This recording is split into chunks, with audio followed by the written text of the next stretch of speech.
This adds to the growing tally of unmarked graves across the country.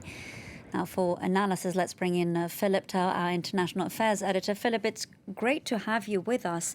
This really, the more we learn about this, the more it sounds like a horror novel. How did these schools even come to exist? Well, the point of these schools to begin with, when they were created back in the 1880s, Sanam, was to try to bring the indigenous population into line with the rest of Canada and to teach them about Canadian values. On paper, it all looked like a good idea for the authorities at the time, but of course this was not really what happened when it came down to the experience of those who went to these schools. Many of these children were taken away from their parents by force. Some of them as young as 3 years old, driven away by car. And these schools existed from, as you were saying, the 1880s. The last one closed, in fact, in 1996.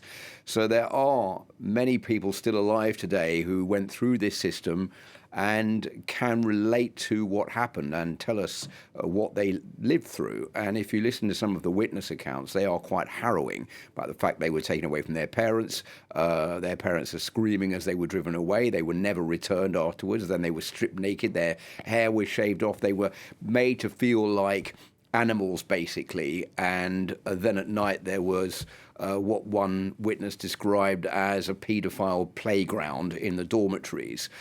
So there were also witness accounts from some of the former pupils of these schools of the fact that they saw some of the pupils dying, or some of their friends disappeared from one day to the next and never came back.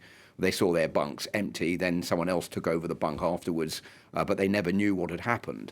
So all of this, little by little, is coming out. There's been a National Truth and Reconciliation Commission which has been set up in Canada to deal with this problem. But I think the discovery of yet another school, more mass graves, 182 human remains discovered in this latest revelation here, but we had two others, at least 600 in the Marival Indian Residential School in Saskatchewan province.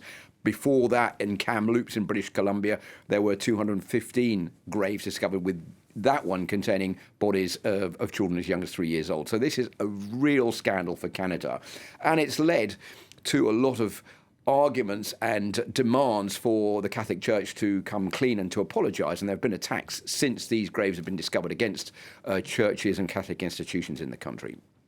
Philip, you've been speaking about the perspective of some of the victims, or survivors, shall we say.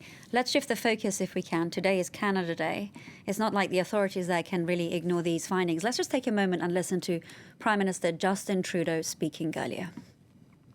On the eve of Canada Day, the horrific discoveries of hundreds of children at the sites of former residential schools in BC and in Saskatchewan have forced us to reflect on the historic and ongoing injustices that Indigenous peoples have faced.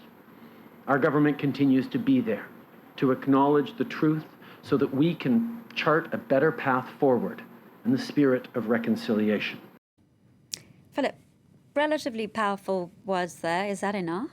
No, it's not really enough. I don't think there's going to be peace in this story until there is a full apology, basically from the Catholic Church. Three religious organisations involved with these schools have already apologised: the Anglican Church, the Presbyterian Church, and the United Church of Canada. There is a group representing these Indigenous pupils, these Indigenous survivors groups, which is going to meet with the Pope in December, and they are hoping that Pope Francis will apologise, but it looks pretty unlikely at the moment because the noises coming out of the Vatican are that the Pope cannot apologise for something that is a Canadian problem.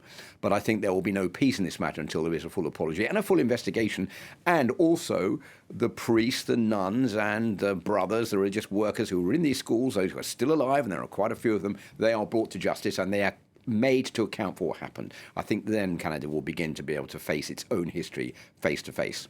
So many figures are complicit, it seems. Philip Turle, thank you so much for sharing, I can only call them those harrowing insights with us.